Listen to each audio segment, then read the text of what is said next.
La Iglesia de Cristo de El Salvador presenta su programa Lea la Biblia. Quédese con nosotros. Entra en la presencia del Señor con gratitud y alza tu voz con júbilo. Da gloria y honra y alabanza al Señor, oh Cristo. La intervención directa de Dios en la historia humana ha sido necesaria en muchas ocasiones desde el principio del mundo.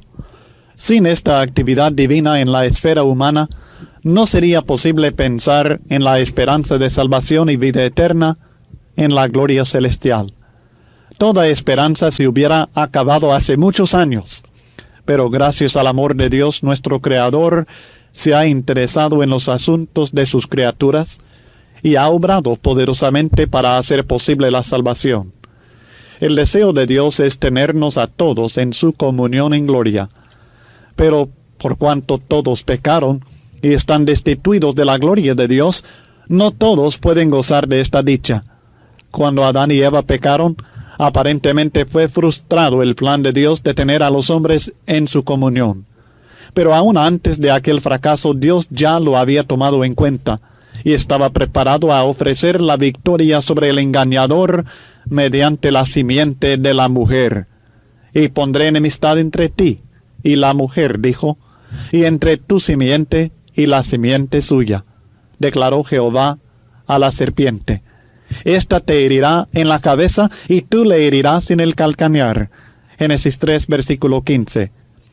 Adán y Eva fueron echados del huerto para no participar del árbol de la vida, pero quedó la promesa de la intervención divina para lograr la victoria sobre el pecado y el diablo mismo.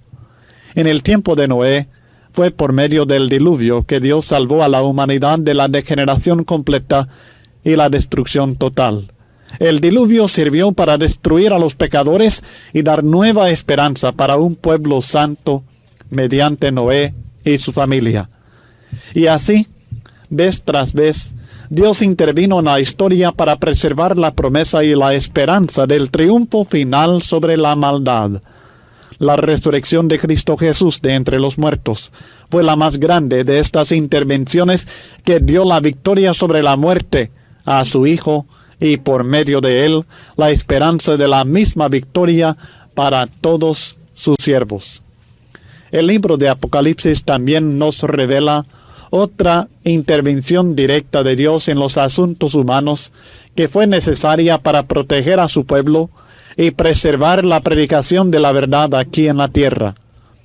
El Imperio Romano estaba persiguiendo a la Iglesia con el fin de destruirla de la faz de la tierra, y peor, parecía que iba a lograr su propósito. Algunos cristianos comprometían su fe por temor a la espada romana. Muchos estaban muriendo por su fidelidad al Señor Jesucristo. Ya era imposible tener reuniones públicas de la Iglesia. ¿Sería posible que los romanos lograrían callar la voz del pueblo de Dios?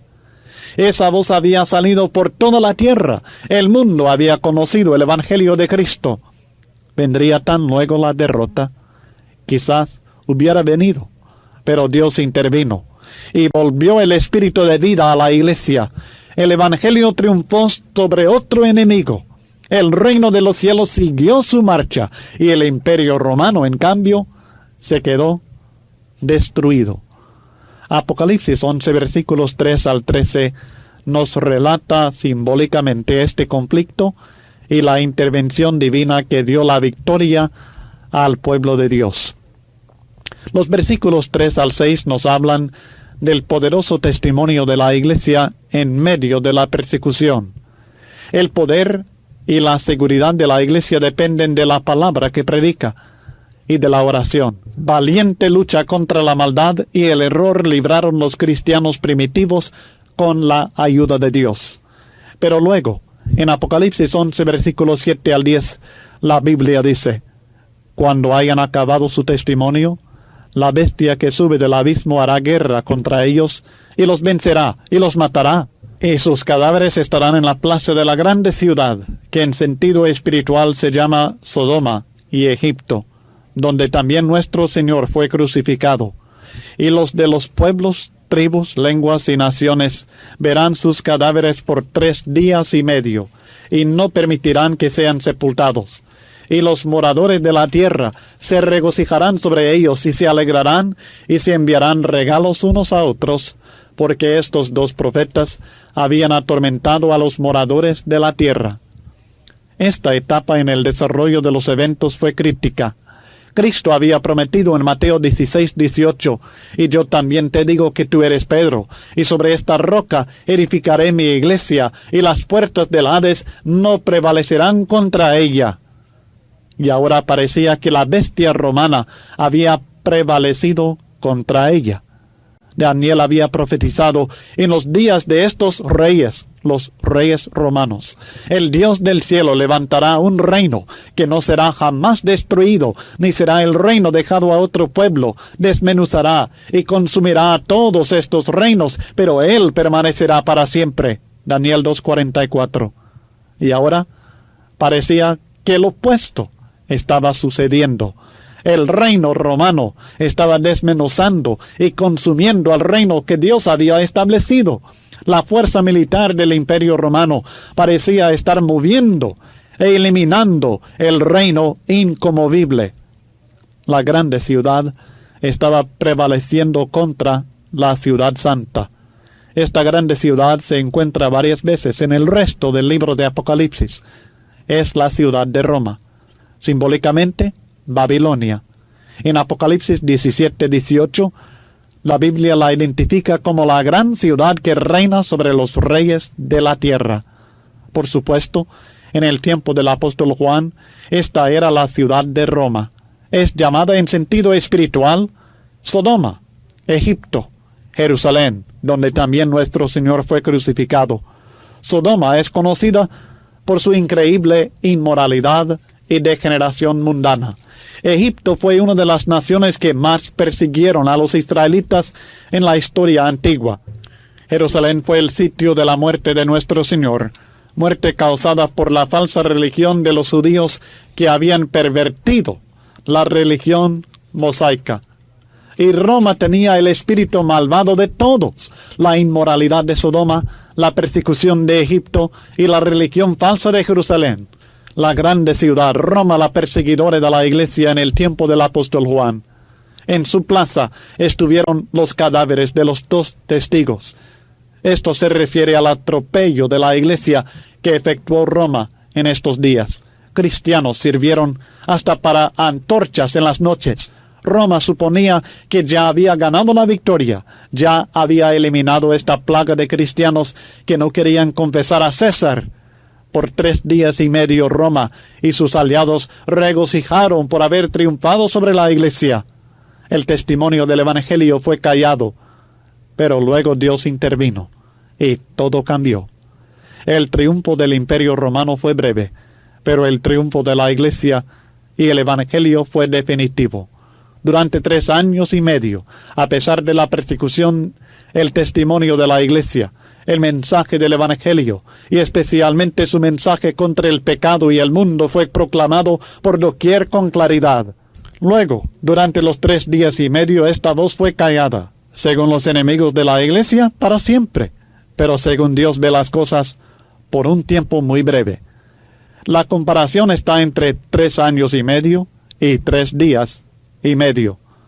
Fue solamente momentánea la victoria de Roma sobre el Evangelio. La voz de la iglesia proclamando el Evangelio no puede ser callada definitivamente.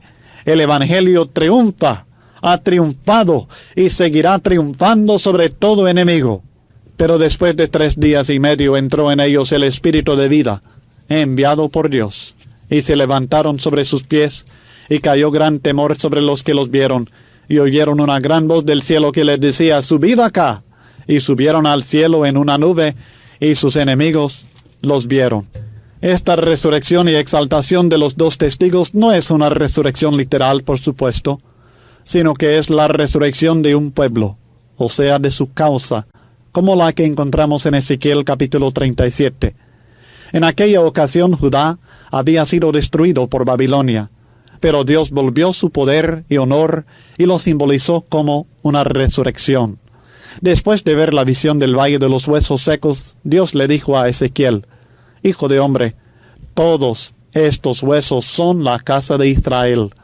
Y aquí ellos dicen: nuestros huesos se secaron, y pereció nuestra esperanza, y somos del todo destruidos. Por tanto, profetiza y diles: así ha dicho Jehová el Señor: he aquí yo abro vuestros sepulcros, pueblo mío, y os haré subir de vuestras sepulturas, y os traeré a la tierra de Israel. Ezequiel 37, versículos 11 al 12. Algo parecido había sucedido con la iglesia por la persecución del Imperio Romano, la Babilonia del primer siglo. Parecía que su esperanza había perecido. El Imperio Romano la había vencido.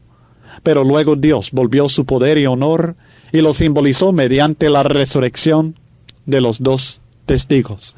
El testimonio de la iglesia, callado por muy poco tiempo por la persecución, volvió a ser fuerte y a dominar a sus enemigos. En esta visión de los dos testigos se presentan tres etapas en el progreso del Evangelio. Primeramente, mucho éxito, a pesar de la persecución que afronta. Y luego, fue vencido temporalmente por el Imperio Romano. Y finalmente, viene la victoria y el éxito otra vez, la resurrección. Y sus mártires son vengados por Dios. El Evangelio triunfa, aún sobre la espada. Toda carne es como hierba, y toda la gloria del hombre como flor de la hierba. La hierba se seca y la flor se cae, mas la palabra del Señor permanece para siempre. ¿En quién confía usted, mi amigo? ¿En los hombres que perecen o en Dios que permanece? Como vino la gloria y honra y alabanza al Señor, oh Cristo, nombre sin igual. La gloria, honra y alabanza al Señor, oh Cristo, nombre sin igual, nombre sin igual.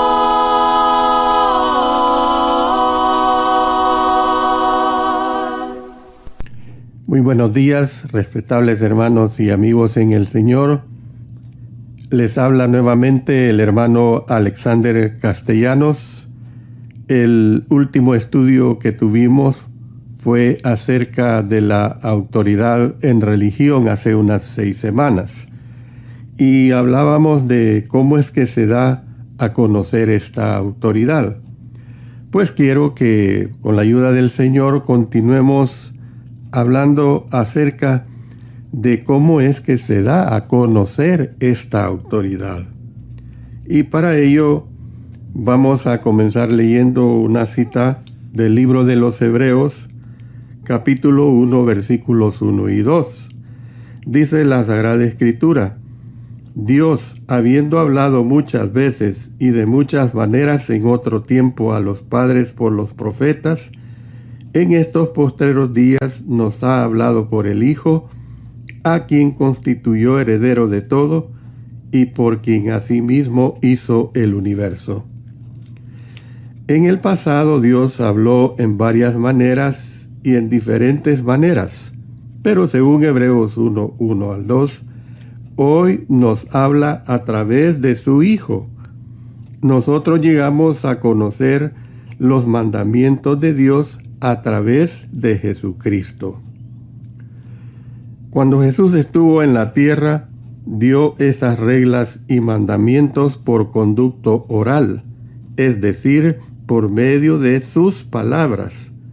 Según Marcos 1:38, el Señor dedicó una parte principal de su ministerio público a la predicación y enseñanza. Jesús era muy compasivo. A él le importaba profundamente la gente y quería que ellos supieran cómo ser felices. Por ende, les enseñó las palabras y mandamientos de Dios. La predicación de Cristo fue algunas veces compasiva y provocadora, pero también quiero que quede bien claro que fue autoritativa. Él predicaba directamente a la gente mientras les instaba a dejar su comportamiento, un comportamiento impío, y abandonar las tradiciones religiosas no autorizadas. Dio mandamientos específicos acerca de cómo vivir y cómo evitar el pecado. Enseñó tales condiciones como: no juréis, amad a vuestros enemigos, guardaos de la levadura de los fariseos, amarás al Señor tu Dios, buscad primeramente el reino de Dios, buscad y hallaréis, entrad por la puerta estrecha, guardaos de los falsos profetas, dad y se os dará. Y hay muchas más.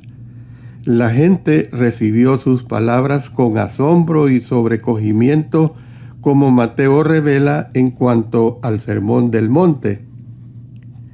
Y cuando terminó Jesús estas palabras, la gente se admiraba de su doctrina, porque les enseñaba como quien tiene autoridad y no como los escribas. Mateo 7, 28 al 29. Ciertamente, las palabras de Cristo fueron autoritativas. Con sus palabras, Jesús pudo calmar una tempestad violenta, limpiar a un leproso o levantar a los muertos. Note también lo que Jesús dice acerca del poder y la necesidad de sus palabras para transformar las vidas de los pecadores. El Espíritu es el que da vida, la carne para nada aprovecha. Las palabras que yo os he hablado son espíritu y son vida. Juan 6:63. Las palabras de Jesús son poderosas. Cuando estuvo en la tierra, llamó a los pecadores a ajustarse a su voluntad. Él lo hizo a través de sus palabras orales, a través de su predicación y enseñanza. Mandó a que la gente se sometiera a la autoridad final del cielo mismo. Él mandó a la gente de ese tiempo por medio de las palabras que habló. Pero, ¿qué acerca de hoy? Si mientras estaba en la tierra, Jesús ejerció su autoridad por medio de las palabras que habló, ¿cómo ejerce su autoridad ahora? Ya que Él ya no está con nosotros en una forma corporal, ¿quién o cuál es nuestra autoridad? Al responder esta pregunta, veamos lo que los escritores del Nuevo Testamento enseñaron acerca del origen y autoría de sus propios escritos.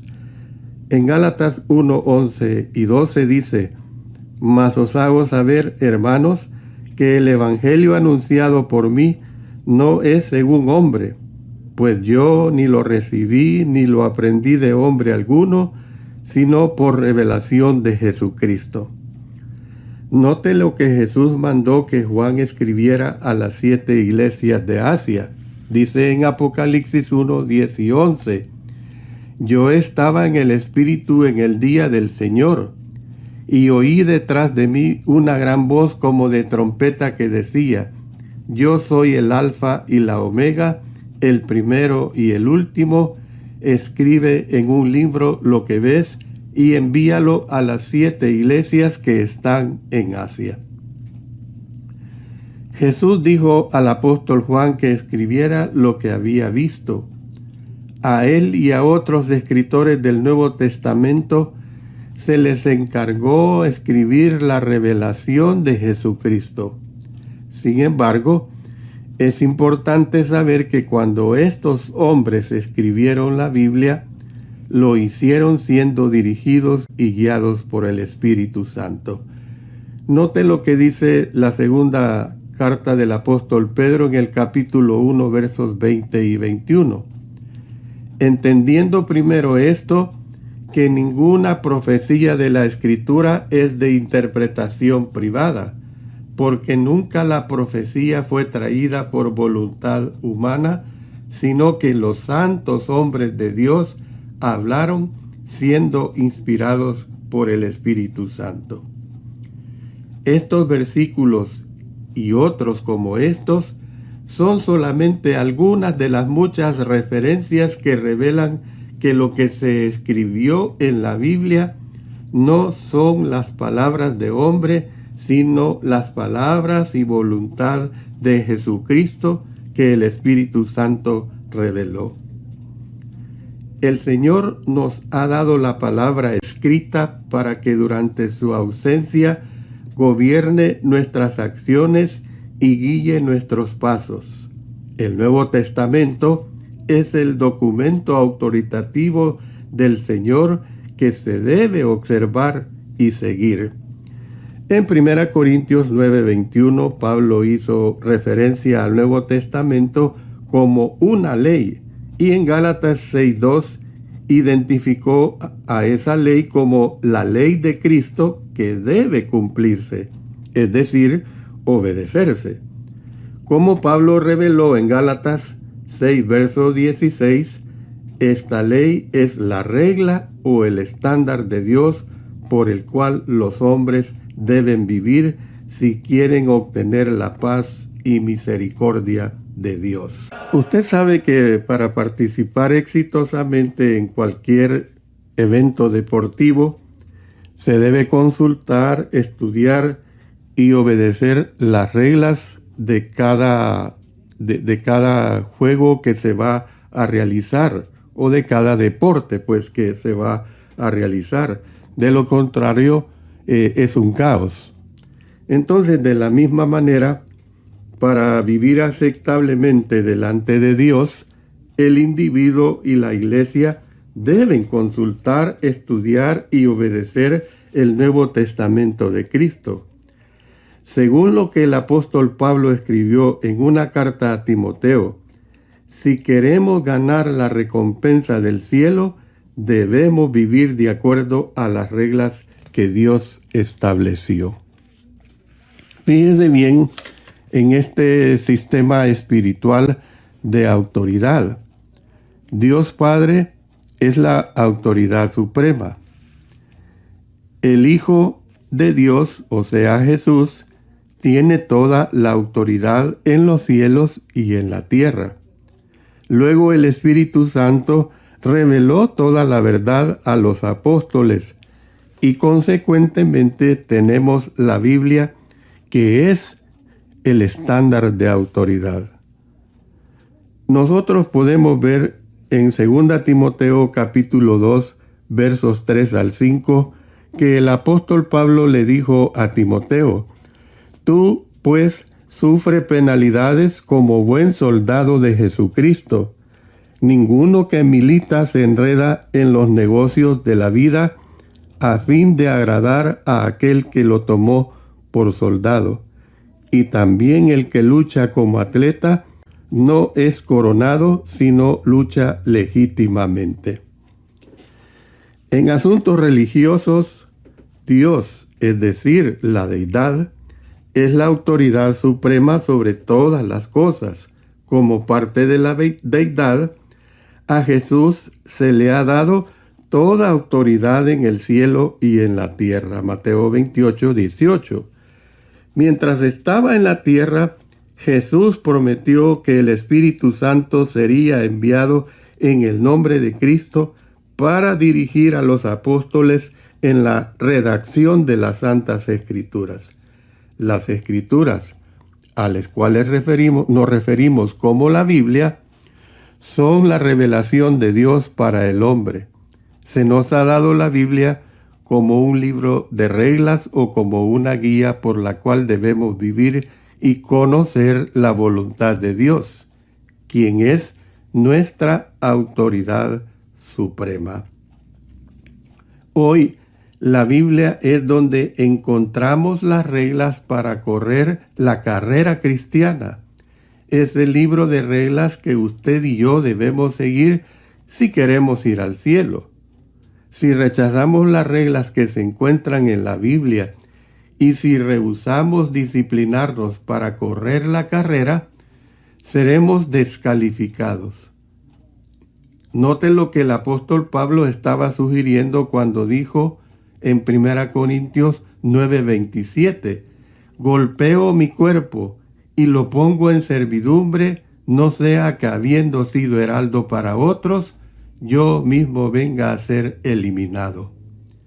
El Nuevo Testamento de Jesucristo es el libro de reglas que se debe usar para juzgar si seremos descalificados o no.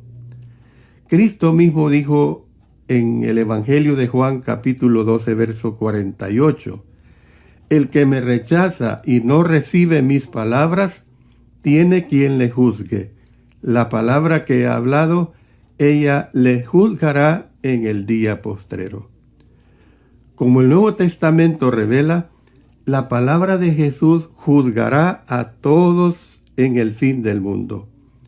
Hoy Jesús todavía tiene toda autoridad y su testamento está escrito. Se encuentra en el Nuevo Testamento que nos gobierna hasta ahora. Por ende, al responder la tercera pregunta, ¿cómo se da a conocer esta autoridad? Obviamente debemos llegar a la conclusión que Dios revela su autoridad a través de la palabra escrita, la Biblia.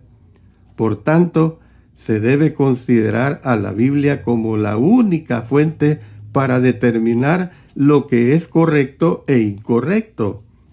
La Biblia contiene las reglas y directrices de Dios para la vida cristiana. Contiene su historia de amor y sus mandamientos para la vida. Yo quiero decirle que si usted es un estudioso sincero de las cosas religiosas y si usted quiere realmente conocer la verdad, vaya a la Sagrada Escritura, vaya a la Biblia. No tiene que usar ningún manual, no tiene que usar ningún estatuto de origen humano. Es a través de lo que Dios ha revelado, a través del Espíritu Santo, que usted puede conocer su voluntad plena. Le animo, pues, a que escudriñe más las Sagradas Escrituras. Recuerde, pues, que nuestro lema es: hablamos donde la Biblia habla y callamos donde ella calla. Que Dios bendiga a cada uno de ustedes. La Iglesia de Cristo en El Salvador presentó su programa Lea la Biblia. Sintonícenos todos los domingos a las 7 de la mañana en Radio Progreso. Llámenos o escríbanos al WhatsApp para cualquier consulta o sugerencia al 7335-3888. 7335-3888. Consulte nuestro sitio web www.iglesiadecristo.org.sb o www.cultivandoelalma.com. Si usted viaja al área de Los Ángeles, California, visite la Iglesia de Cristo en Van Nuys. Estamos en el 14655 del Sherman Way Boulevard. Llámenos al 818-9354-638 para brindarle más orientación.